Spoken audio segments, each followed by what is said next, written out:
By the time of the 42nd millennium, most of humanity has come to worshipping the God Emperor, the carrion lord who sits upon the golden throne and watches over mankind, funneling his enormous psychic might into not just holding back the forces of chaos, but also keeping the Astronomicon lit, which guides the billions of starships around the Milky Way. Although he looks like an ancient corpse, the Emperor is technically still alive, his physical body barely clinging on to existence while his spiritual body has grown stronger in the warp each and every day.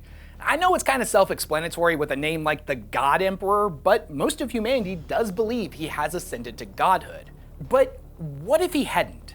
At least not yet anyways. What if all the crazy things we know about him, all of his ridiculous powers, what if that was just a fraction of what he was truly capable of? And what if the only way for him to reach his full potential was for someone to murder the master of mankind? This, or at least a variation of it, is one of the oldest conspiracy theories hotly debated within the Warhammer community. However, in the newly released novel, The Lion, Son of the Forest, somebody is planning to do just that. This book is ridiculous and is absolutely chock full of new and interesting lore. And this particular plotline, I feel like it's gonna get overshadowed. And for good reason. Lionel Johnson returning to the setting is kind of a big deal. So before I make a video explaining the Lion's return and what that ultimately means, I wanna make one focused on this particular plotline, because I found it ridiculously interesting and it raises a whole bunch of crazy questions. But before we get into all that, a quick shout out to this video's sponsor, and then we're gonna dive headfirst into the grimdark.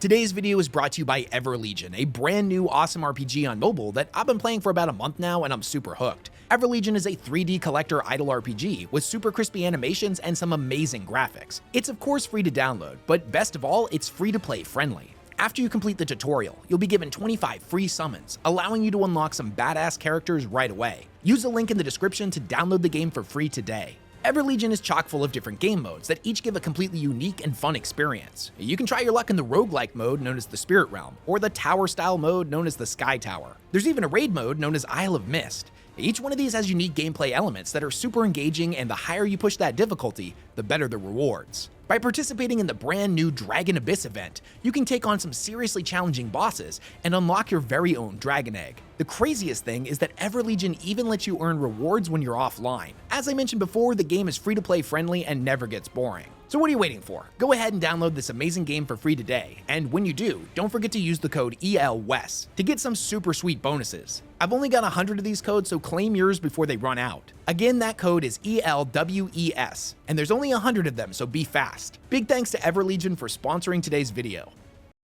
Unless you've been living under a rock for the last couple of weeks, you've definitely heard the good news. Lionel Johnson, Lord of the First and the Primarch of the Dark Angels, has finally returned to the Warhammer 40K setting. As of the time of recording this video, his latest novel, The Lion, Son of the Forest, has only released a couple of days ago. I downloaded this thing the second it came out and just finished my second reading of it this morning. There's an absolute metric ton of interesting new lore in this book, and I do have another video of it already scheduled that should be out in a couple of days.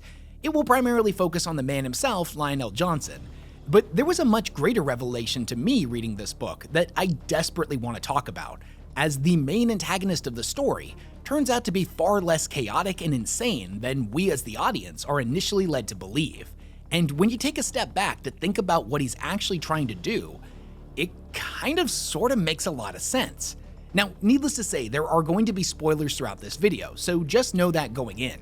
Okay, so during the course of the book, the Lion is attempting to redeem the Fallen, who, if you don't know, are the half of the Dark Angels Legion that was suspected of turning traitor, and whom the modern Dark Angels have been hunting down for the last 10,000 years. The Lion feels like he had failed the Imperium, his father, his brothers, and he didn't want to also fail his sons.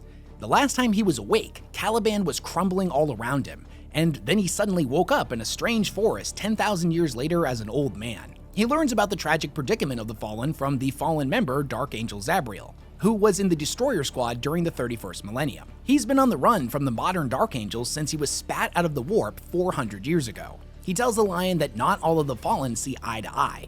They're all unique individuals with different perspectives on what the best way to move forward is. Some have taken to living as pirates in order to survive. Others have gone off grid and live as hermits. Some still fight for the Imperium and in the defense of humanity. They just do it from the shadows, never staying in one place for too long in order to not draw too much attention to themselves. And on the other end of the spectrum, some have gone full-blown chaos. Whether or not this was done out of necessity in order to survive, or maybe they thought Luther actually had some pretty good ideas after all. Some of those more chaotic members of the Fallen may have ended up like the sorcerer Seraphax, the leader of a chaos warband known as the 10,000 Eyes that features heavily throughout the novel. They were the ones that burned the world of Camarath shortly after the Great Rift opened. This was a world that had not been heavily defended and only had a small detachment of Blood Angels left to guard it. The 10,000 Eyes had come to bring death to this world, flooding it with mutants and heretical cultists. The Blood Angels here were overwhelmed, and the 10,000 Eyes set up a base of operations in their fortress. They would then take to experimenting on the surviving Blood Angels, in something they referred to as the Blood Rage Project. We're not really given any deeper insights into this during the book, so I'm assuming this is a seed for a future storyline. Throughout the entirety of the story, the 10,000 Eyes are depicted as your typical Chaos Warband.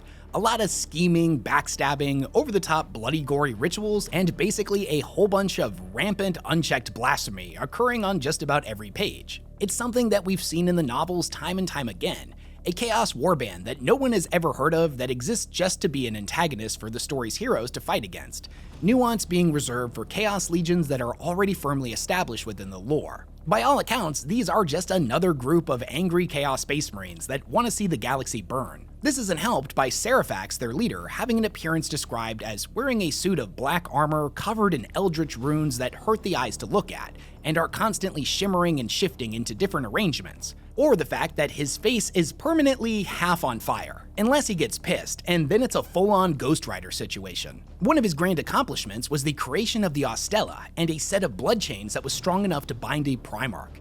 The former being a giant floating disc made of bones that floats around in orbit above the planet of Sable that the 10,000 Eyes have taken over, and the latter of which being unbreakable chains made from the distilled iron that the Chaos Lord has sucked out of the blood of every living person on this planet. Skipping over a whole bunch of stuff here, but eventually the Lion comes to this world under the pretense that even though his son is clearly a monster, he intends to meet with him and offer him and the Fallen that follow him the same offer he has given to all the rest. If they swear that they are loyal to the Imperium and follow him in defense of humanity, then they can be forgiven. Seraphax has no interest in redemption and instead is luring the Lion into a trap.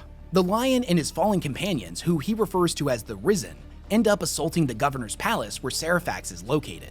Seraphax leads him on a grand chase throughout the palace, but eventually he falls into his trap, getting captured and bound within his chains. It is here that Seraphax reveals his plans to his Genesire, and based on everything else we've been told about him and the 10,000 Eyes throughout the book, his plan is not what we're expecting. You see, despite all of the horrible things that this sorcerer has done, all of the blasphemous rituals, the pacts with dark gods, all of the hateful followers that he has gathered to his side, Seraphax's ultimate goal is to set the Emperor free so he can finally destroy chaos. And in order to do that, he will have to journey to the Golden Throne and kill the Master of Mankind. For context, the scene we're about to talk about in the book sees Lionel Johnson bound before Seraphax by his blood chains, and his ritual has just begun. "You have been gone for so long," Seraphax says, shaking his head. "The galaxy is riven, the Imperium a shell. There is no hope for anything other than Abaddon's endless wars. The flame of humanity will sputter out and die, and the stars will be reclaimed by the sort of Xenos bastards we should have eradicated 10,000 years ago. I can do nothing to stop this. You can do nothing to stop this, Primarch though you are. Only one being exists who can, the Emperor." The Lion stares at him, mistrust and hatred warring with hope. "He still lives? The Emperor still lives? You know this?" Seraphax's smile is like lightning, there and gone again, almost before it is seen. "The warp tells me many things, and some are not to be trusted. But yes, Father, the Emperor still clings to existence on the Golden Throne. Were that not the case, there would be such a disturbance in the Immaterium that the bluntest of humans would feel it, even on this side of the Great Rift. No, he survives, and I will be sending you to see him." The Lion blinks in shock. Has he misjudged the situation somehow? Is Seraphax truly as forsaken as he seems? Or is he merely delusional? Yet his words do feel like disconnected rantings. "One of the Imperium's many mistakes was in imprisoning the Master of Mankind on the Golden Throne. The Emperor must be allowed to die. Death is only the beginning for one such as him. Only then can he ascend fully into the warp as the true god he is. Once there, no longer enfeebled by the anchor of his broken mortal body, he will destroy the ruinous powers and the wailing deities of the Xenos races and oversee humanity's second great crusade. I hoped Abaddon would kill the Emperor, but I do not believe that even the gods themselves know what he is up to. Regardless, he has not yet taken Terra because he wishes to batter down its gates. I, on the other hand, intend to walk through them unchallenged. It is fascinating how the soul and body intertwine, yet they can be separated.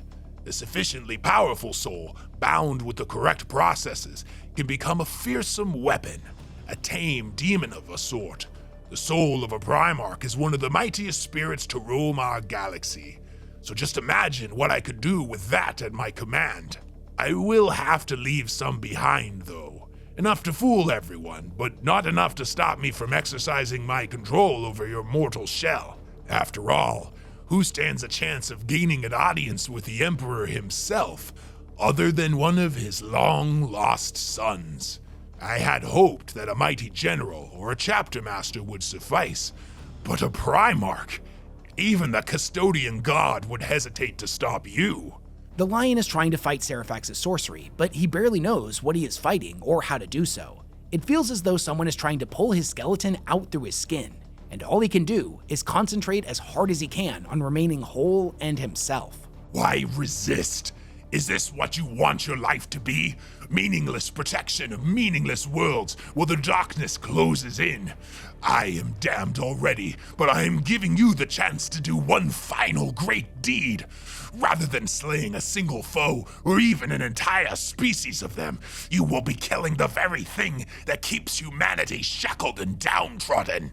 Okay, there's a lot to take in here, so let's break it all down. Serafax's intentions are to separate Lionel Johnson's soul from his body. He would then go on to possess the Primarch's physical form in order to get close enough to the Emperor in order to kill him, thus setting his soul free to ascend to even greater levels of power within the warp, where he would ultimately save humanity by destroying chaos. Likewise, the Lion's soul being separated from his body would then also grow more spiritually powerful, but it would ultimately be bound by Serafax, who would in turn use it to fight against chaos. Serafax's grand plans are not allowed to come to pass, as the Fallen come to the rescue of the Lion, and with their assistance, he is able to break free from the foul sorcerer's grasp.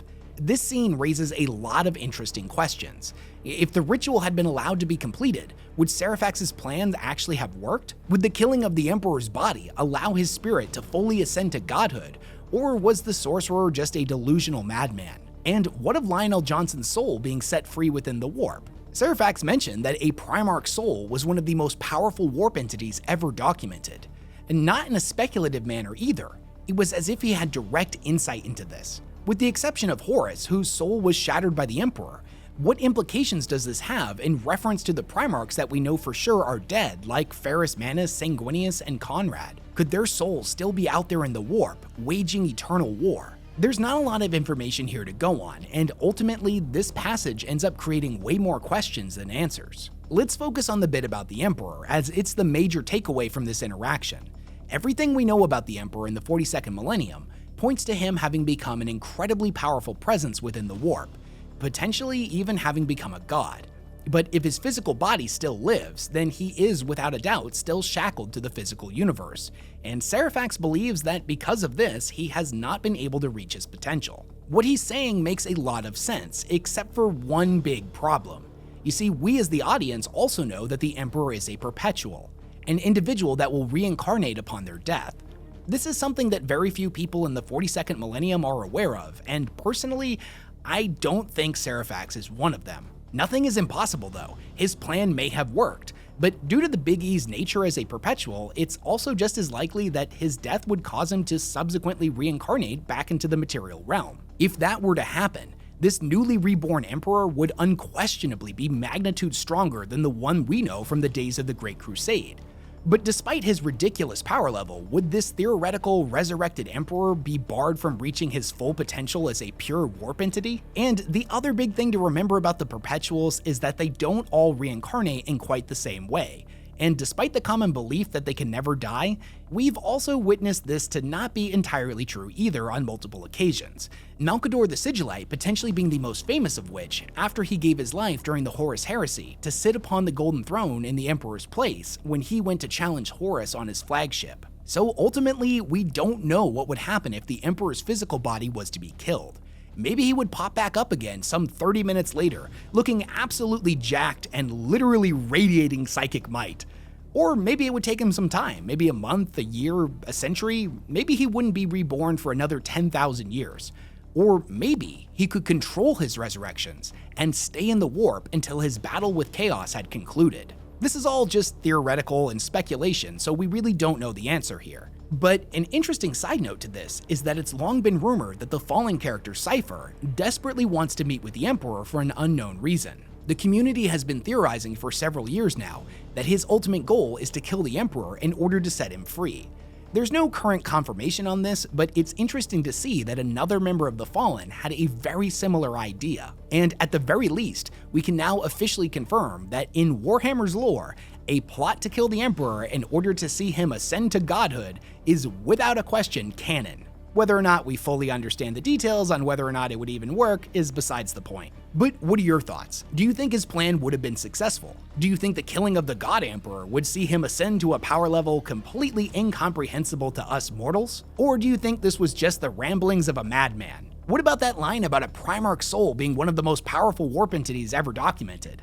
Do you think Chaos has seen Sanguinius' soul flying around in the warp? Do you think it has something to do with Corvus, who is rumored to be a giant crow demon now? Or is it simply a reference to the Chaos Primarchs who were never killed yet still ascended to demonhood? There are so many interesting unanswered questions here, and I really hope these concepts get more fleshed out in the very near future. That's all I had to say on this topic. This was just a really interesting line in the book that I wanted to talk about. I'll have a video that focuses on the Lion's role in this novel up in a couple of days. So until then, I'll catch y'all in the next one.